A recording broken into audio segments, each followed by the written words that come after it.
This morning, Sean Diddy Combs faces 2 additional criminal charges a month before he's scheduled to stand trial in New York. Federal prosecutors charge Combs with an additional count of trafficking and an additional count of transportation to engage in prostitution. Both relate to an individual referred to in court papers as Victim 2.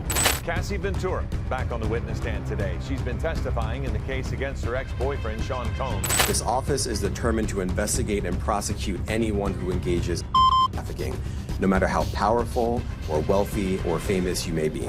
Y'all, brace yourselves. What Cassie just revealed about Diddy is darker than anyone ever imagined. Picture this: a blow-up pool, soaked in baby oil, cameras rolling, drugs flowing, and Cassie being forced to perform in a scene straight out of a horror movie masquerading as a party. But it wasn't a party, it was a pattern. And now, the truth is coming out in court. 38-year-old testified while 8 months pregnant.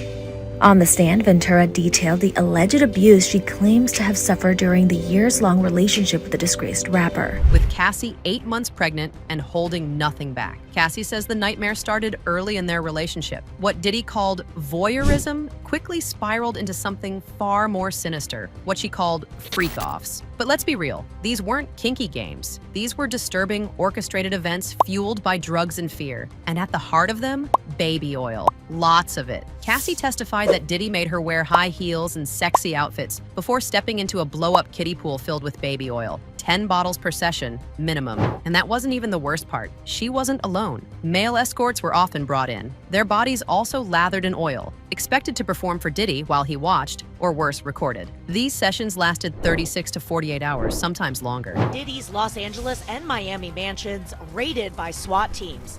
His sons, Justin and King, in handcuffs in their own yard. Investigators later found over 1,000 bottles of baby oil and lubricant during raids on Diddy's homes. This wasn't a vibe. It was a full-blown system of control. And Cassie says she endured it all while being kept high on ecstasy, ketamine, marijuana, and alcohol, not to enjoy herself, but to survive. She learned to disassociate just to get through the horror. Cassie's words hit hard. It felt like a job. I felt relief after the first one because he was happy with me. Imagine that, feeling relief after a nightmare, just because your abuser smiled. The abuse didn't stay behind closed doors, it spilled into public spaces. Cassie testified about multiple incidents in 5-star hotels where Diddy allegedly trashed rooms during freak-offs, oil-drenched furniture, stained carpets, broken lamps. It was chaos. One hotel even banned Diddy entirely because the destruction was so severe. But the most chilling moment? The 2016 Intercontinental Hotel incident. Security footage. That includes video obtained by CNN showing Combs chasing then-girlfriend Cassie Ventura down a hotel hallway in 2016,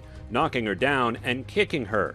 Yes, real footage. Showed Diddy chasing Cassie down a hallway and kicking her. She was in a towel. He was enraged. And when this video finally played in court, it was undeniable. Cassie, 8 months pregnant, sat through that playback stoic and calm. But behind the red carpet photos from her movie premiere just days later, bruises, a black eye, makeup hiding trauma, this wasn't a one-time thing. Cassie listed hotel after hotel, New York, Miami, Vegas. Each one turned into a stage for Diddy's twisted rituals. And after every blow-up, the cycle restarted. Apologies, flowers, love bombing. I hit rock bottom, but I make no excuses.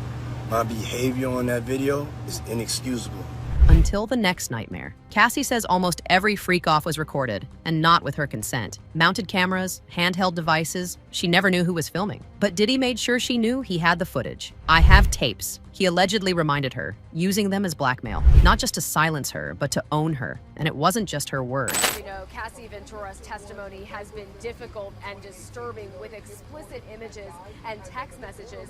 As you mentioned, the defense is trying to prove to the jury that Ventura had a choice and that she chose to participate in those sexual encounters. Prosecutors showed text messages between Cassie and Diddy, discussing escorts, setting up hotel sessions, giving instructions. These weren't fantasies, these were facts. Cassie testified that she was even forced to book male escorts herself. Names, cities, dates, all lined up with evidence. One former escort, Daniel Phillips, testified The highly anticipated federal criminal train for hip-hop mogul Sean Diddy Combs is scheduled to start today with jury selection process. ABC's Aaron Katursky reports as he faces multiple charges, including racketeering and trafficking. He thought he was working a private event, but ended up in a room with Cassie in lingerie and Diddy watching in the corner. That wasn't a gig, it was trauma. Cassie took ketamine before these sessions, not to get high, but to escape reality. She feared her mom might one day see the tapes. That fear haunted her more than anything, and yet she stayed quiet because the manipulation ran so deep she didn't know how to leave. So how did all this go on for years without anyone stepping in? Simple. People around Diddy chose silence. Assistants, bodyguards, hotel staff. They saw the bruises, they cleaned up the oil, they watched Cassie get dragged out of parties, but no one said a word. And the music industry? Same deal. Cassie's 2023 lawsuit accusing Diddy of rape, abuse, and blackmail was settled within 24 hours for $20 million. But that wasn't the end. It was the beginning. Since then, over 70 accusers have come forward, echoing Cassie's claims. The empire of silence was finally cracking. The prosecution in this case are going to be looking at attitudes or experiences towards government and prosecutors. If they believe that, prosecutors unfairly target individuals, particularly minorities. The defense side, they're going to be looking at individual preferences and feelings about hip-hop music.